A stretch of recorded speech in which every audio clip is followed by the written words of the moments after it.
আসসালামু আলাইকুম। আপনারা থাম্বনেল দেখেই বুঝতে পারতেছেন যে আসলে আজকে আমি কোন দিক দিয়ে আলোচনা করতে যাচ্ছি।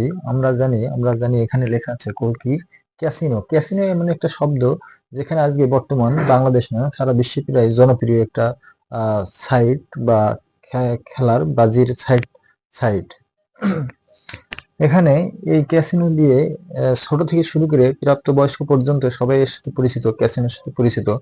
এ থেকে আজকে অনেক পরিবার ক্ষতির সম্মুখীন হচ্ছে এবং ব্যক্তিগতভাবেও ক্ষতির সম্মুখীন হচ্ছে।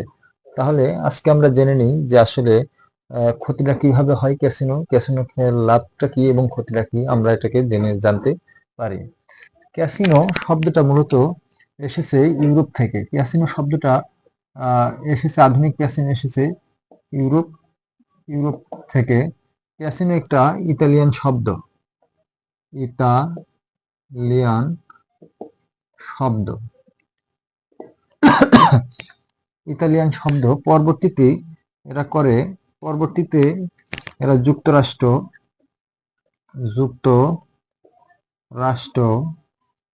এবং চীন যুক্তরাষ্ট্র এবং চীনে ছড়িয়ে পড়ে এবং সেখান থেকে আস্তে আস্তে প্রায় বিশ্বের কাছে জনপ্রিয় হয়ে যায়।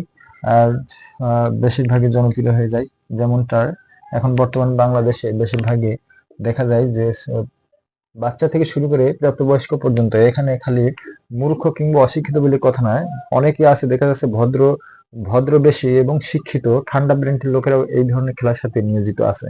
তাহলে আমরা আজকে দেখব যে ক্যাসিনোটা কি। ক্যাসিনো হচ্ছে এমনই একটা প্ল্যাটফর্ম যেখানে বিনোদনের একটা খেলা, বিনোদনের একটা জুয়ার খেলা খেলা হয়, যেখানে টাকা বা কোনো কিছুর বিনিময়ে যেটাকে খেলতে হয়, যেখানে হারলে সে টাকাটাই হারিয়ে ফেলে এবং জিতলে সে টাকাটা পায়।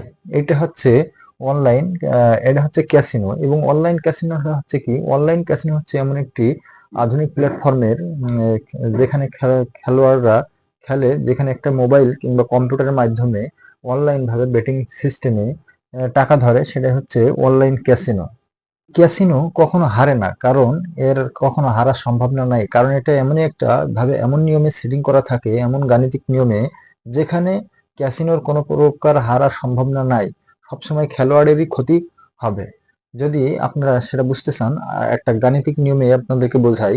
ধরুন একটা আপনাদের একটা গাণিতিক নিয়মে বোঝাতে চাচ্ছি যে ক্যাসিনোটা কিভাবে কাজ করে।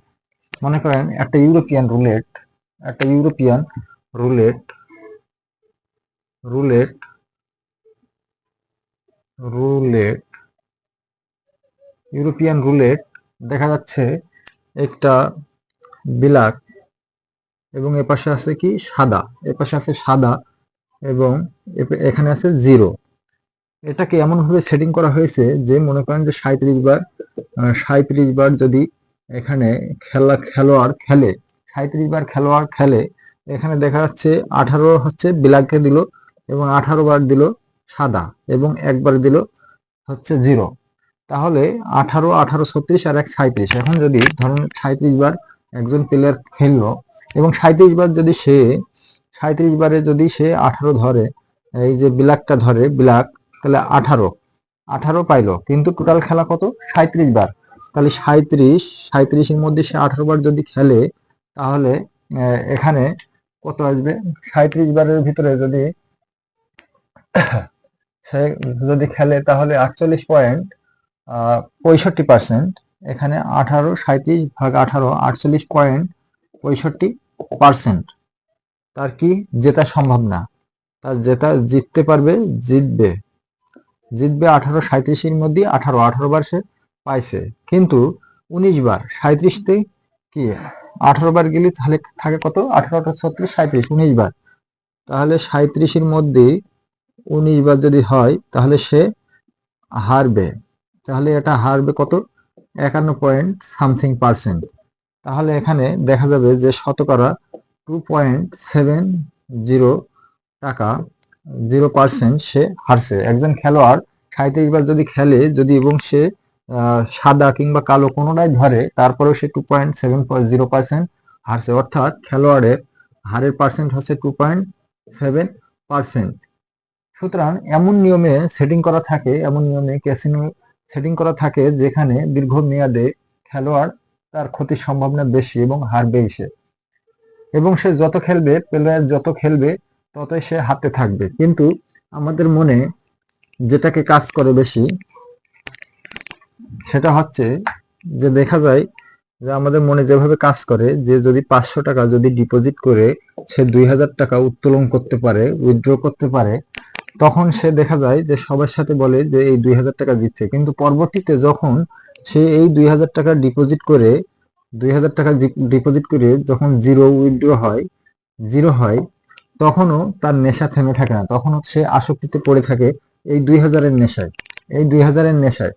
অর্থাৎ সবার সাথে তখন বলতে থাকে যে এই 500 টাকা ডিপোজিট করে 2000, অর্থাৎ এই 2000 হেরে যে আবার জিরোতে গেছে এটা কখনো আহ কারোর সাথে প্রকাশও করে না, এবং তারপরেও দেখা যায় মনের থেকেও সে মেনে নিতে পারে না, কারণ তার মনের ভিতরে সবসময় উদ্বেগ চিন্তা থাকে যে এই 2000 টাকা নিয়ে, যেটাকে gambling gambling fallacy gambling fallacy বলা হয়। গ্যাম্বলিং ফেলাসি বলা হয়। বাংলাদেশে ক্যাসিনোতে যেরকম আহ, অবৈধ ক্যাসিনো যেমন অবৈধ এবং আইনানুগ ব্যবস্থা গ্রহণ করা আছে, পানিশমেন্টের শাস্তিযোগ্য অপরাধ অবৈধ, তেমনি ইসলামী শরীয়তের পরিভাষায় এটাকে হারাম ঘোষণা করা হয়েছে। সূরা মাইদাতে বলা হয়েছে যাতে যারা তোমরা ঈমান এনেছো মদ্যপান মদ্যপান জুয়া এবং পাথরচূর্ণ, দেবতাবাজি এবং তীরারবাজি, অশ্লীল কাজ, শয়তানি কাজ, এগুলো থেকে তোমরা বিরত থাকো যাতে তোমরা সফলকাম হও।